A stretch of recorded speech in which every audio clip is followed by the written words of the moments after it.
देखो हल्ला नहीं करना, अब आगे समझना है। देखो जो आगे तुम कहता है कि बचपन को शैशव संस्कार भी कहता है, ठीक है। तो बचपन यानी शैशव के संस्कारों में कौन कौन आता है? जातकर्म, नामकरण, निष्क्रमण, अल्प आदि, अन्नप्रशासन, चूडाकर्म और क्या आता है? कर्णवेद, ये सब कर्म आते हैं, ठीक है। यानी जो बचपन में कितने संस्कार होते हैं? 6। तो बचपन में 6 संस्कार होते हैं। उनमें आगे पहले जातकर्म, नाम जातकर्म यानी जाति पहले होता था ना कि जो शूद्र है, वैश्य है, ब्राह्मण है, ठीक है। इस प्रकार के जाति बांटा जाता, क्षत्रिय, शूद्र, ब्राह्मण और वैश्य, ठीक है। तो इस प्रकार जो जाति निर्धारित किया जाता है उसका नाम धरा रखा जाता था, ठीक है। उसका निष्क्रमण यानी कोई काम के बारे में निष्क्रमण किया। अनुप्रशासन, चूड़ाकर्म के बाद जो लड़की शादी हो जाती तो देखता था कर्णवेद, आज भी चलता है कानवेद वाला कर्णवेद। और फिर लास्ट में फिर क्या आता है? कर्णवेद। ये सब क्या आते हैं? कर्म आते हैं, यानी बचपन में ये सब संस्कार होते हैं। कोई दिक्कत है? समझ रहा है?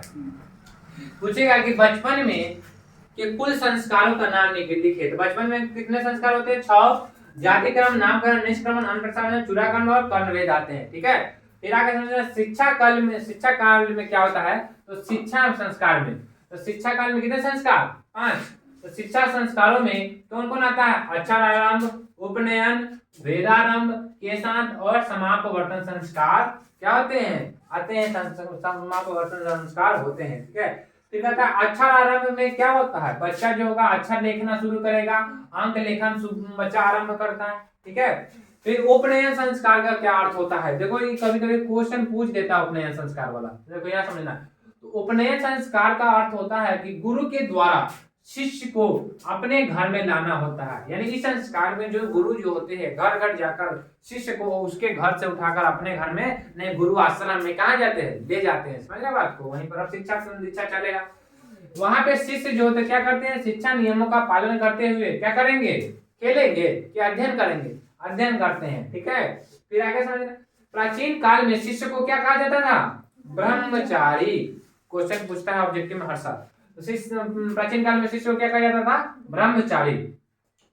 गुरु के घर में ही शिष्य जो क्या करते थे? वेदारंभ करते थे। तो वेदों का आरंभ यानी वेद का ज्ञान प्राप्त करना शुरू कहाँ करता था शिष्य?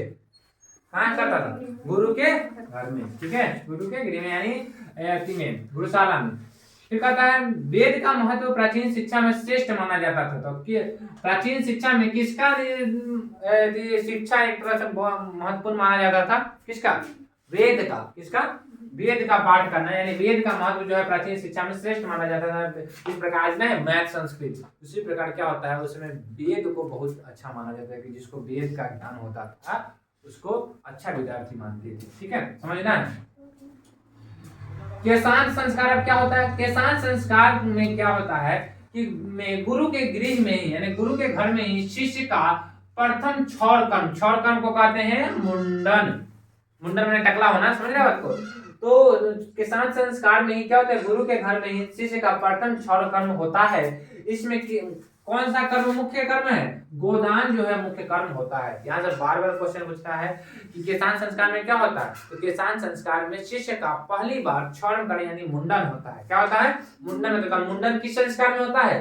केशांत संस्कार में। किस संस्कार में? केशांत संस्कार में। और इस संस्कार में क्या होता है? बहुत सारे लोग जो होते थे गायों को दान करते थे गुरुशाला में, समझ रहे बात को? ताकि जब गाय रहेगा तो ना बच्चे लोग वहां दूध खाएंगे, है कि नहीं है?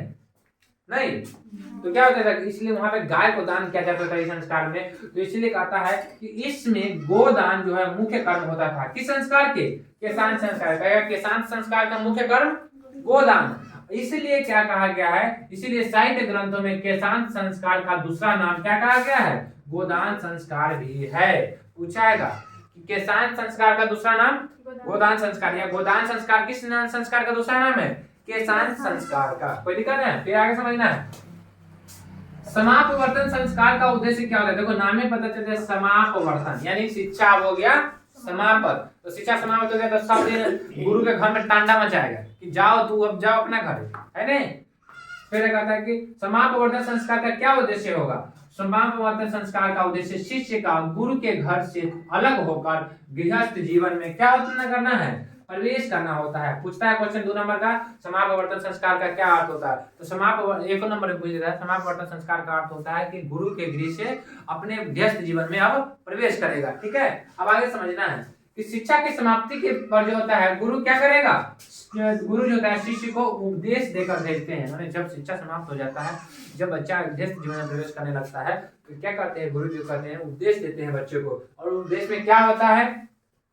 और उपदेश में प्रायः जीवन के कर्तव्यों को बताते हैं, जैसे क्या करना? सत्य बोलो, धर्माचरण करो यानी धर्म का आचरण करो, और आप पढ़ने से प्रमाद मत करो यानी अपने आप में झगड़ा उगड़ा मत करो और पढ़ाई करो, आगे बढ़ो। ठीक है, अपने आप में आगे बढ़ते रहना है। फिर आगे कहता है, फिर क्वेश्चन पूछता है कि किस संस्कार के फलस्वरूप कोई भी व्यक्ति वास्तविक रूप से गृहस्थ जीवन में प्रवेश करता है? विवाह संस्कार के फलस्वरूप। यही कहता है, विवाह संस्कार से ही मनुष्य वस्तुतः गृहस्थ जीवन में प्रवेश करता है। देखा है, शादी ब्याह हो जाता है तो आदमी का जिंदगी कोल्हू बैलेगा, सुबह उठिए, धनिए करना पर जाइए, फिर आप कमाइए, फिर आइए, है कि नहीं? एक तरह से गृहस्थ वाला जिंदगी में चला जाता है। तो ये कहते हैं विवाह संस्कार के फलस्वरूप क्या होता है? आदमी जो होता है मुख्य रूप से गृहस्थ जीवन में प्रवेश करता है। फिर कहता है विवाह संस्कार को जो है पवित्र संस्कार माना जाता है। विवाह संस्कार को क्या माना जाता है? पवित्र संस्कार माना जाता है, जिसमें अनेक प्रकार के कर्मकांड होते हैं। यहाँ से 2 नंबर क्वेश्चन पूछेगा, विवाह संस्कार में होने वाले सभी कर्मकांड के नाम लिखिए। तो यहाँ से लिखना है 2 नंबर क्वेश्चन, विवाह संस्कार में क्या क्या कर्मकांड होता है? तो लिखेंगे विवाह संस्कार में अनेक प्रकार के कर्मकांड होते हैं, जैसे वागदान, मंडप निर्माण, वधु घर द्वारा वर पक्ष का स्वागत करना, वर वधु का परस्पर निरीक्षण, कन्यादान, और उसके बाद कन्यादान के बाद पानी ग्रहण, लजा होम, सिंदूर दान, ये सब क्या होते हैं? किस संस्कार का है? विवाह संस्कार का जो होता है मुख्य कर्म होता है। यहाँ से 2 नंबर का क्वेश्चन पूछता है तो लिखना है कि विवाह संस्कार में होने वाले मुख्य कर्म, या क्वेश्चन ऑब्जेक्टिव पूछता है कि सिंदूर दान किस संस्कार का मुख्य कर्म है? तो विवाह संस्कार का। ठीक है, फिर समझना है आगे कि जब देखो विवाह संस्कार हो गया, विवाह संस्कार के बाद फिर से वही होगा, गर्भधान हो जाएगा, फिर नहीं, विवाह के बाद लगे मर जाएगा। ये तो लास्ट में एक लाइन लिख दिए, विवाह हुआ कि चले अब हम चले चांद के पास, मर गए। अरे तो आप से बात वाला बात कर, तो एक मतलब तो से गांव में शादी ब्याह होता है, आदमी मर गया, डायरेक्ट बोल स्वर्ग मोक्ष की प्राप्ति होगा है। गजब है। अरे कौन जगह था इसलिए लास्ट में लिख दिए।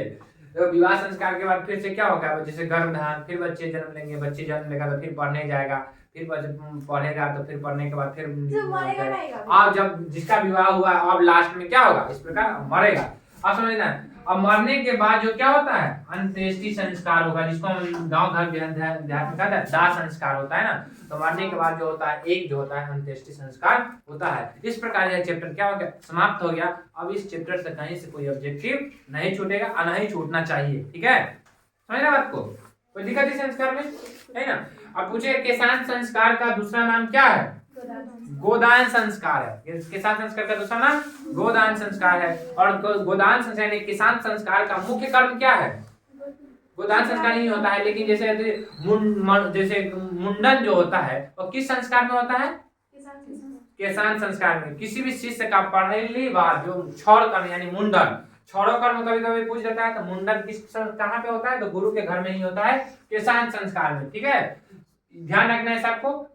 और क्या पूछ देगा कभी कभी शिक्षा काल में जो भी संस्कार होते हैं छो का नाम लिखे, तो छो के जब 5 को तो 5 का नाम लिखना है। आचाराम, उपनयन, वेदाराम के साथ और समापवर्तन। समझ रहे बात को? और ये सब ध्यान रखना है। समापवर्तन संस्कार का उद्देश्य क्या होगा? गुरु के घर से आप शिक्षा समाप्ति होगा तो गृहस्थ जीवन में प्रवेश करना।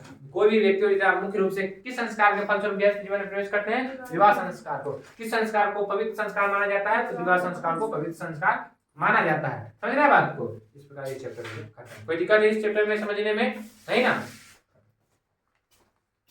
आगे समझना।